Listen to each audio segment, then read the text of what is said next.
Good morning. And I like to say good morning, good morning, good morning. Hello, hello, hello. Good morning, good morning, good morning. Thank you, and I'm glad you're here with us. If you're online, please let us know that you're there. Give us an emoji, give us a sign. And it's so good to see everyone this morning. Welcome. I just wanted to share something. I had a dream, or not actually, I woke up from a dream. And I was lying in bed about 3 o'clock in the morning to 4 o'clock in the morning. And what do? A lot of times we've got our rest and we start planning next day. We go, check it. I've got all these things I want to do. And I started to feel dread.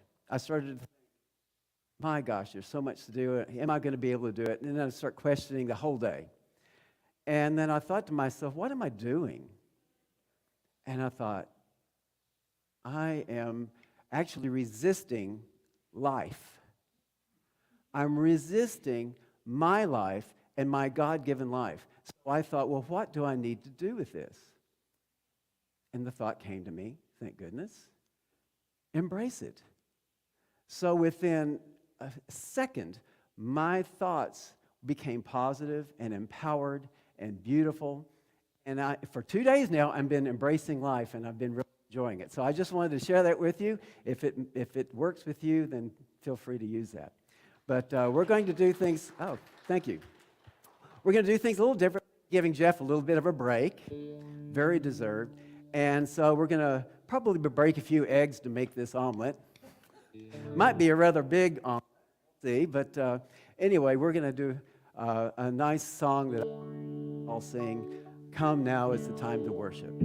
Please stand and maybe give it a clap or two, kind of wake yourselves up a little bit, get the blood going.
Yes, and Stephen's doing double duty too for Jim these last couple of Sundays. So we're grateful for that. And good morning, everyone. Happy Labor Day. We know that probably many people are navigating the roads and airwaves, and we just hold them all in our prayers that they have a safe return. I don't know about you, but I was doing a little rain happy dance. I think finally some has come here this morning. And I had the most interesting experience where I'm driving down 183 into the sun. I mean, I had to get my sunglasses out. Behind me is just pitch black, and I'm getting poured on. It was just, I kept looking for the rainbow, and I didn't quite see one, but I'm grateful for whatever rain we get. We need it right now. All of the yards and the trees are doing a little happy dance along with us for those who have been able to receive it. So this morning we're going to start, just 3 weeks, we're going to be exploring some practices. It's from a book called Practice Makes Purpose. The author is Paul Schroeder, and we don't have any in the bookstore, but if you're interested, if after you kind of hear about this series, if this book interests you, you can get them on Amazon. I just looked, it was $5.75. The book's been around for a little while. But in October, we are going to be starting our fall series, and this will be also have spirit groups associated with it. And we are doing this, this season, Living in the Light by Deepak Chopra. And we do have these books available in our bookstore. We got a really good deal on them, and they're on sale for $14. You go out on Amazon, and it's over $18 for the same book. So if you're interested in having the physical book as we go through that series, or you're going to be participating in adult Sunday school or a spirit group that's studying it, I would encourage you. We got them through Unity on the Bay in Miami. They had some excess inventory, and I might be able to get some more, but I need to know. I'm not going to go buy more till I need to know how many people are actually going to purchase one. So if you know you're going to get one, today would be a good day to do that. We are grateful for this opportunity to come, to worship, to celebrate, to connect with, and to be filled with that awareness of God in each of our lives, in each of our beings, and in all of the world. So we're going to sing again and invite that light in.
Okay, well, I think we're all energized now, right?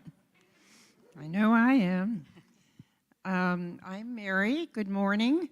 And this is Ganera, and we are on the care team, and we'll be in the prayer room to hear your prayers, pray with you, whether it's sorrow, a challenge, or joy. Celebrate joy. The daily word today is refresh. Honoring the divine presence within, I am refreshed. Stretching and yawning after a good sleep, enjoying a brisk walk in the early morning, or sipping a replenishing drink after a workout or time in the sun, I feel refreshed.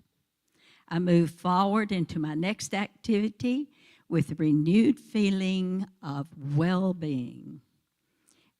Building upon and refreshing my knowledge may relieve me from thinking too much about my obligations.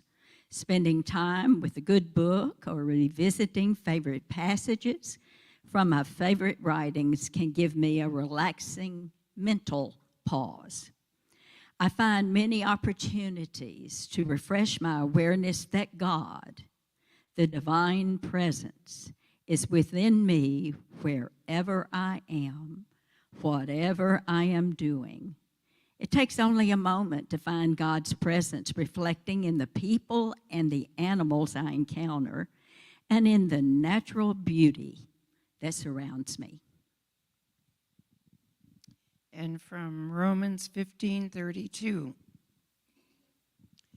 so that by God's will I may come to you with joy and be refreshed in your company. And as we have our healing prayer this morning, I would just ask that you continue to hold Bill Winton and his wife Charlotte in prayer as Bill navigates this hospice journey. He's actually been in pretty good spirits lately, so if you know Bill, it might be a good time to just reach out to him. And we celebrate Arlene Taylor's continued healing. It was lovely to see her last week. And she was here last Sunday. Yes, she was. So we just continue to know that she makes a complete recovery and is able to engage in life in all the ways that are hers to do. And we just hold all of the prayer requests that we have in our ministry, those that have been submitted through our prayer boxes, those that come in online, those that we continue to just keep close in our own hearts and minds. We lift them up into that realm where there are infinite possibilities. We surround and enfold each one with the energy, the light, the love of God. And we just rest in the awareness that that energy, that presence of God is within each and every moment and person. And we always, in gratitude, know that this is true. And so it is, and so we allow it to be. Amen.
To have you play.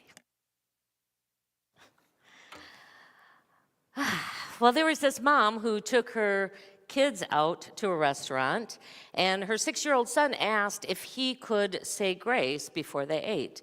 So they all bowed their heads, and he says, "God is good, God is great. Thank you for the food, and I will thank you even more if Mom gets us ice cream for dessert. And liberty and justice for all, amen. Well, along with the laughter of the people sitting around them, because he was speaking in a nice, loud boy voice, there was one woman, and she replied just as loudly, "What is wrong with this country? Kids today, they don't even know how to pray, asking God for ice cream. Why, I never heard of such a thing." Well, hearing this, the little boy got very upset, threw himself into his mom's arms, and says, "Did I do it wrong? Is God mad at me because I didn't pray right?" And so the mom's comforting her son and saying, "No, you did a great job, and God is certainly not mad at you." Well, just then, this elderly gentleman walked by their table, and he reached down and he kind of whispered into the young boy's ear. He said, "I happen to know that God thought that was a really good prayer." And the boy said, "Really?" And the man says, "I crossed my heart." He said, "You know, it's never too much to ask for something in God. Too bad this woman never asked God for ice cream, because a little ice cream is good for the soul sometimes." And then he walked off. Well, of course, the mom, feeling pressured now, got the kids ice cream after they had their dinner. And when it arrived, the little boy stared at his for a few moments, and then he did something unforgettable. He picked up his sundae and he walked over to the woman and he placed it in front of her. And with a big smile, he told her, "Here, this is for you. Ice cream is good for the soul sometimes. And mine is good already."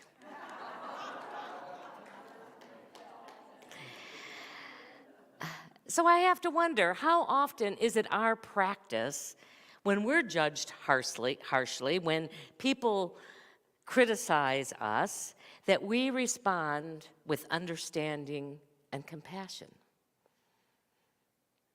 The series that we're starting this morning is an invitation to put into practice many universal truths. We know them when we see them, we know them when we feel them, but we don't always consciously work at practicing them every day.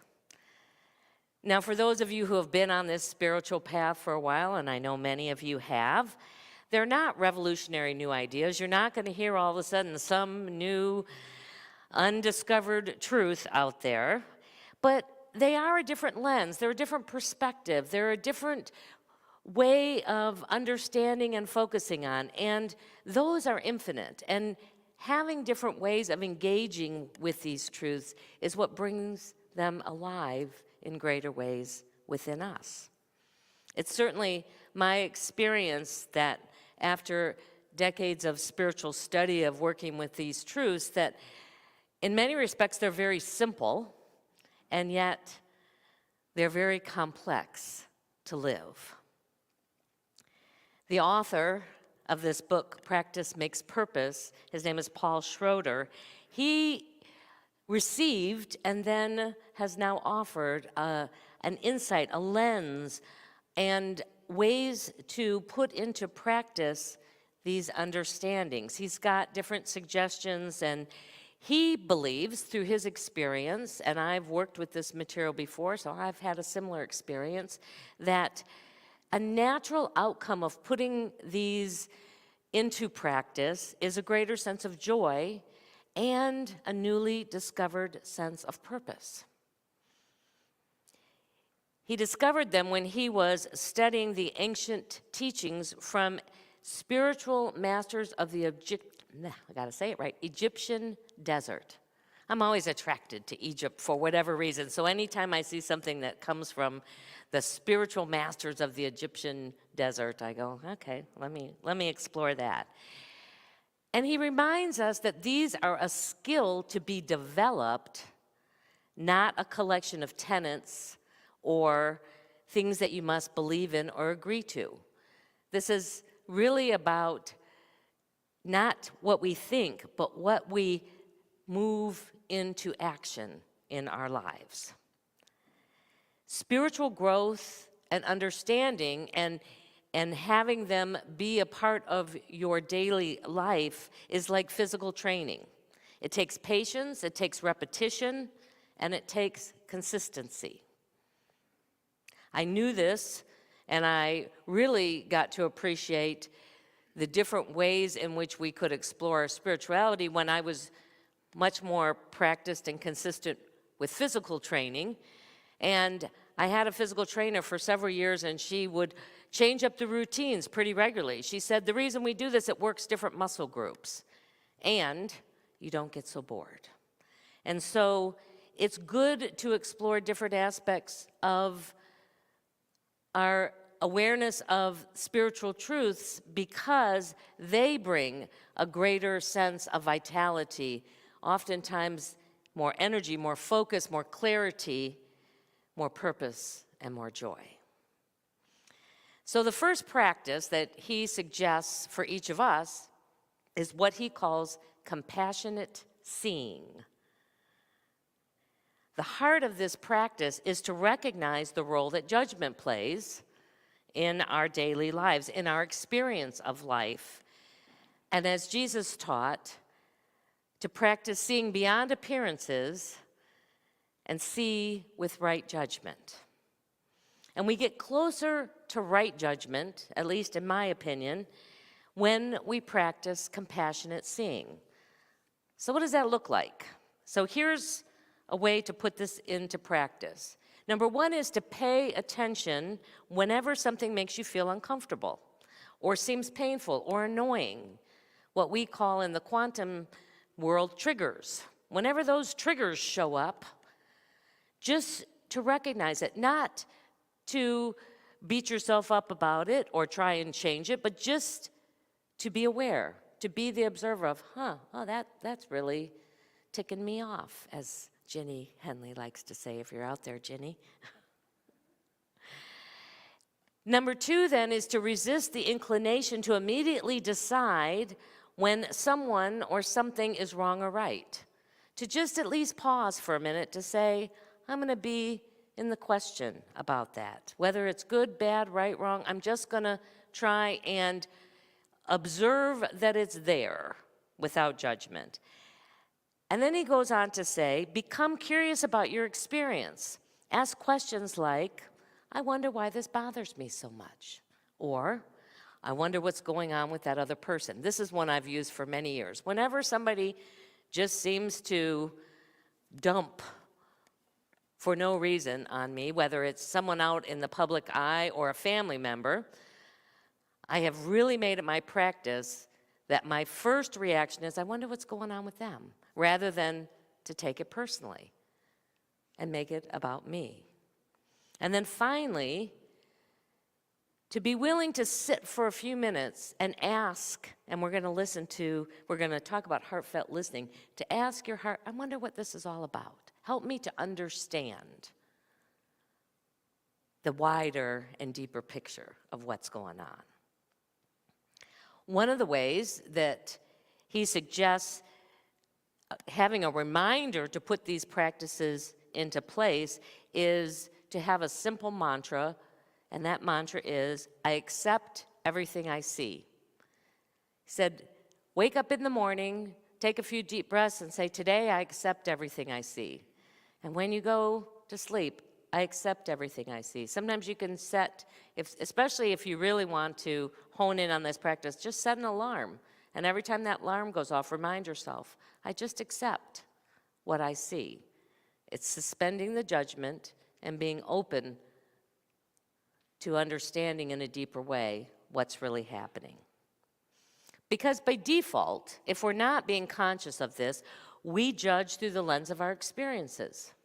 We judge based on our values, on our beliefs, and even at times our own insecurities and our own negativity around ourselves or others. Practicing, accepting, seeing everything in our life highlights, in many respects, the ways in which our judgments oftentimes block us from seeing through the eyes of the heart, he calls it. We talk about that quite a bit. To see through the eyes of love. And it's good to remember that accepting everything doesn't mean that I have to like it, or even that I have to think it's good or right. I don't even have to necessarily have that around it. It doesn't mean that I can't have boundaries. It doesn't mean that I can't maintain high standards, whatever those are for me, or ask for what I want. What it does call us to do is to develop a deeper sense of curiosity, to be willing to ask, I wonder what's going on, or I wonder why I'm having such a strong reaction to it. As you use this mantra, if you're willing to put it into practice, that ability to remind yourself often, I accept everything that I see, you might notice that there's times where your head objects and goes, I cannot accept that. You know, we all have our exceptions. It's like, okay, I can accept a lot, but I can't accept that. Some things are simply unacceptable. You may be having those thoughts right now. And this is really the most important time to get curious. When you've got those places where you go, I cannot accept that, that's the place where you really want to just start asking some questions and asking for inner understanding and guidance around that. Ask yourself the question, well, what would happen if I really embraced accepting everything I see? What would be the results of that? And maybe that curiosity can help you see beyond it. The second practice that he invites us into is one that really is in conjunction with seeing everything.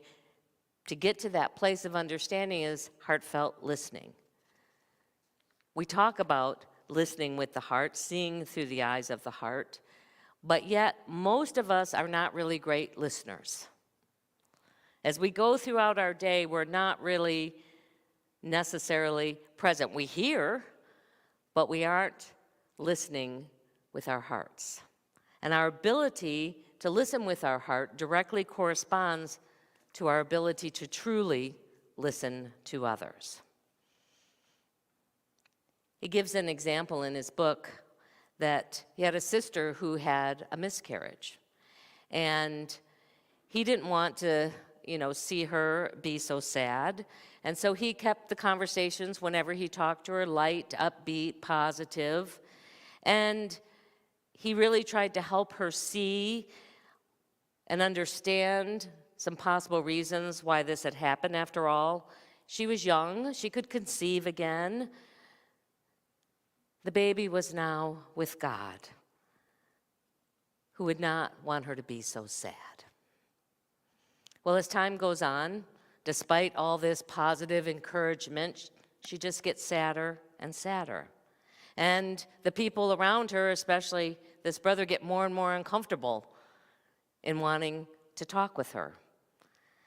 It's like, I just can't stand to hear her cry all the time. I can't stand to see her so sad, so they start avoiding. Or they just think to themselves, God, I wish she'd just get over it. Just get over it. Move on. Come on. Before I can listen, or he could listen, or any of us can listen to someone else's grief, we need to listen to our own. And we need to be willing to be present to that. We need to be willing to heal that and recognize that we are all connected through the heart. But we have to go through the heart before we can really have that compassionate seeing and that heartfelt listening. So we're going to move into a time where we just bring our attention inward. And this morning, as we go into our meditation time, I just am going to invite you to bring in to your mind and heart a situation that you would like to see more compassionately, and or that you would like the ability to listen more deeply with your heart. And so just right where you are, I just invite you to get comfortable. Maybe if you're holding on to something, just set it aside. You might want to close your eyes or perhaps focus on some point in the room so that you can really be present within yourself in this time of quiet, in this time of seeing and hearing through the eyes of the heart. As you take a deep breath and let that breath go, just let that bring you to the fullness, to the full awareness of this moment. And then imagine that thinking part of you, that part that we associate in our heads, begin to slowly drift down until it gently comes to land in the center of your chest, in that heart space of spirit. Just breathe in and out, almost if you're breathing into your heart and releasing from that same space. In this sacred inner chamber, there is a sense of safety, an awareness of that presence of which we call God, or that presence of love, the very core and essence of who we are and who we've been created from. And into this space, just invite someone or some situation that it's been difficult to see through those eyes of compassion or hear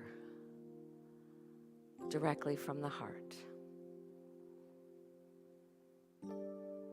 And as you're aware of your presence with it, just simply say, I accept what I see in this moment.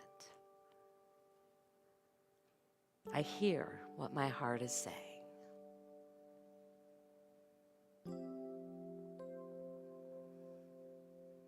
If emotions come, just let them flow through and accept those.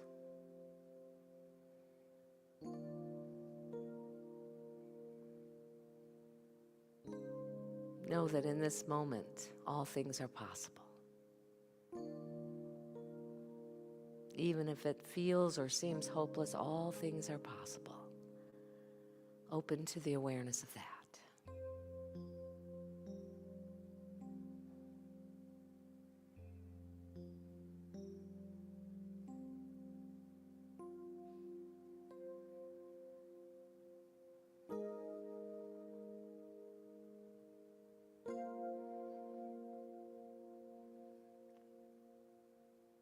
Give thanks for this moment. Feel that sense of gratitude overflowing. Even if nothing changed significantly in this moment, feel that sense of gratitude for the awareness that as you focus, as you seek to compassionately see and understand with your heart, that the clarity, the peace, the joy, the love will unfold. And as you take another deep breath, bring your awareness back to this room, to this time, and to this place. Whenever you're ready, you can open your eyes.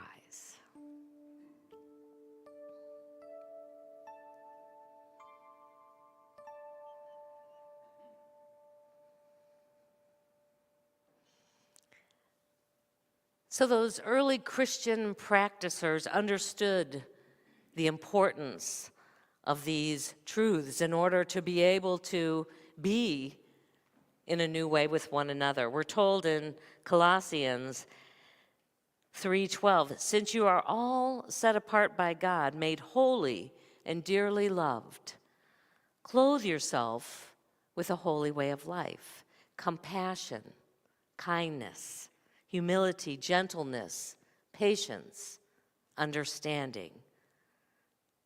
I'm reading from the Message Bible because it didn't really say this in the King James. It says, put up with one another. Forgive, pardon, let go of those offenses as God lets go of whatever offenses we might have expressed into the world. Because you should act in kind. You are God in expression. But above all of these, put on love. Love is the perfect tie that binds it all together. Let your hearts fall under the rule of peace, the one that you were called in body, mind, and spirit to be, and give thanks. Compassionate seeing and heartfelt listening support and build upon one another. They are sort of co-partners in this practice. And when you can use them together, they form and open a space for empathy. It opens the heart so that we can have and feel the challenges and the pains that others are going through. And it even then further opens the path for what I call spiritual compassion. And that is our ability to love, even if we don't understand it, just to love what is. Our ability to be present for ourselves and for others. So your invitation this week is to see how often you can practice compassionately seeing and heartfelt listening. So let's do it. I'm going to ask you to do it together. We're going to start. We're going to use these mantras 3 times this morning, and then you can go, at least I got a head start on my practice this week. So up here, I accept what I see, and I hear what my heart is saying. Say that with me together. I accept what I see, and I hear what my heart is saying. Let's do it again. One for the mind. I accept what I see, and I hear what my heart is saying. And we're going to do spirit, body, mind, and spirit. I accept what I see, and I hear what my heart is saying.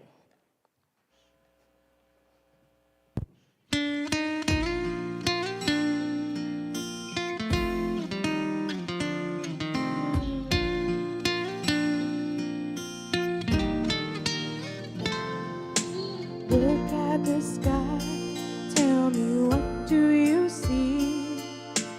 Just close your eyes and describe it to me. The heavens are sparkling with starlight tonight. That's what I see through your eyes. I see the heavens each time that you smile. I hear your heartbeat just go on for miles. And suddenly I know my life is worthwhile. That's what I see through your eyes.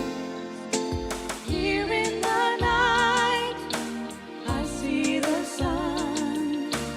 Here in the dark, our two hearts are one. It's out of our hands, we can't stop what we have begun. And love just took me by surprise.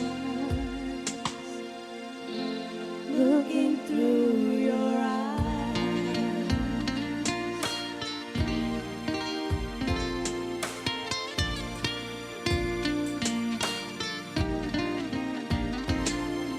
I look at myself, and instead I see us. Whoever I am, now it feels like enough. And I see a girl who is learning to trust. That's who I see through your eyes. Here in the night, I see the sun. Here in the dark, our two hearts are one. It's out of our hands. what we have become. And love just took me by surprise, looking through your eyes. And there are some things we don't know. Sometimes a heart just needs to go. And there is so much that I remember underneath the open sky. You forever here in the night. I see the sun here in the dark. Our two hearts are one. It's out of our hands. We can't stop what we have begun. And love just took me by surprise, looking through your eyes.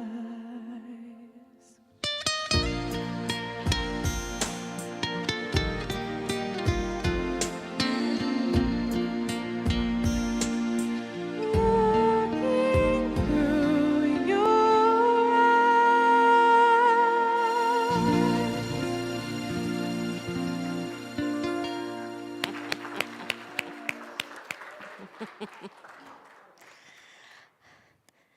That was beautiful, and you would never know how much we struggled to try and find a song. You know, some weeks you can find a song that kind of works well, and other weeks, but Spirit provided, and we're grateful for that. Well, it is our opportunity now to share of our financial good with our ministry. In just a few moments here, the ushers are going to invite you to come forward and place your gift in the large basket and then receive, because we always want to be in that flow of giving and receiving, an affirmation to support you for this week from one of the smaller baskets. And on first Sunday of every month, we're just going to be reminding you, we did get a new air conditioner, so the choir people were very happy this morning that they had some cool air to practice in, and then, you know, we're going to pay for it. Eventually, we'll get it all paid off. No, we're very grateful. We've had a lot of people give some pretty good, significant gifts, and we'll just keep chipping away at it. I've got mine for this morning. Just remember, if you're going to give cash or if you do a credit card payment online, if you want it to go specifically to repay the loan, just make a note of that so that we make sure that we earmark it for the right fund, and all that we get in each month then just goes directly to pay off that loan. And we're grateful, just very, very, very grateful. So as we hold what we are offering today, or we hold the energy of it, if we give through our electronic giving programs, we just open our hearts to that flow of good abundance and gratitude and bless it together. Divine love, through me, blesses and multiplies all that I am, all that I have, all that I have received. Thank you, Father, Mother God, all of that.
Good morning, everybody.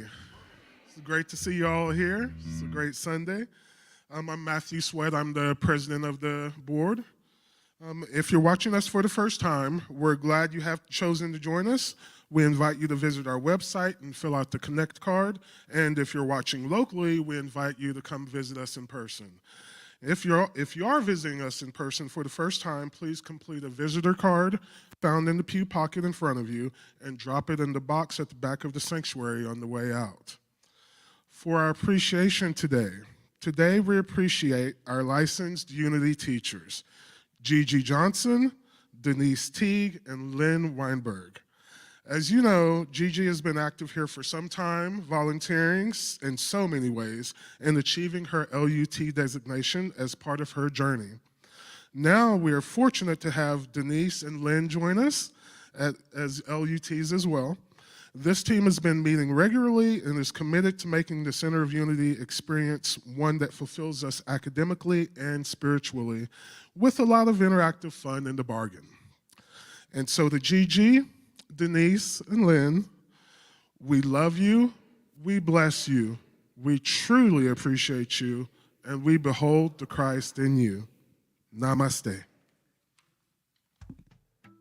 Here's what's coming up at Center of Unity. Our 41st annual birthday banquet is just around the corner, and we can't do this without you. We need volunteers, and we ask you to let us know how you can help make this a special event.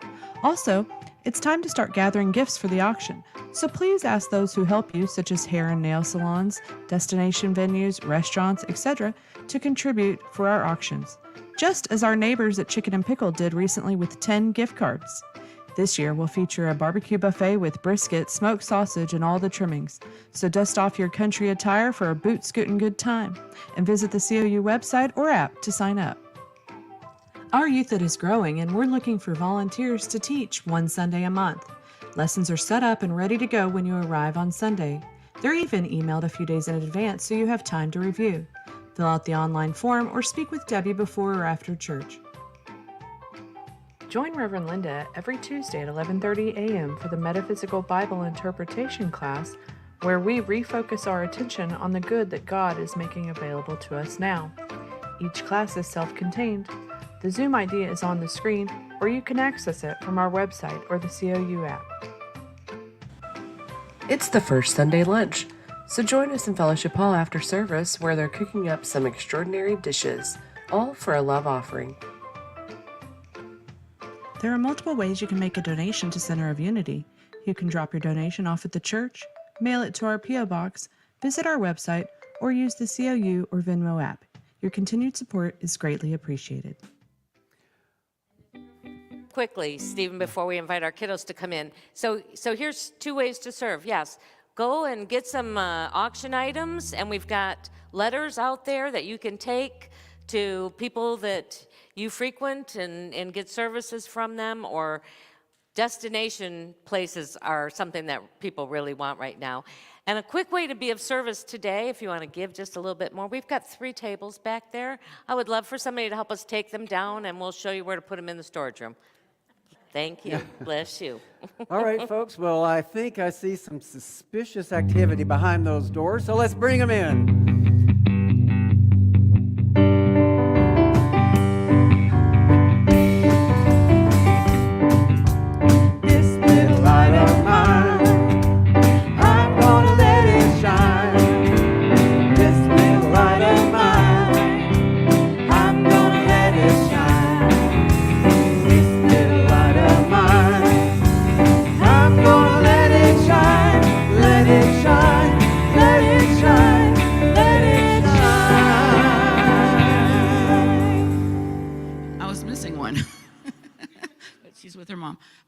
Small but mighty group today, but I'm sure the rest are out having fun with their families this holiday weekend.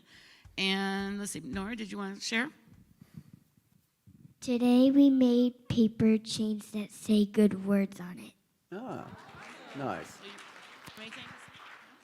All righty, that is it for now. Oh.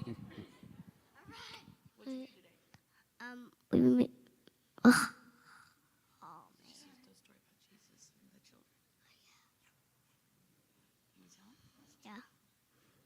We learned about Jesus and children. All right. All right, everybody, if we'll stand up and we'll sing our peace song together, we'll bring this beautiful program out. 1, 2.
And so as we go into this week, open and practicing compassionate seeing and heartfelt listening, we go knowing our prayer for protection together.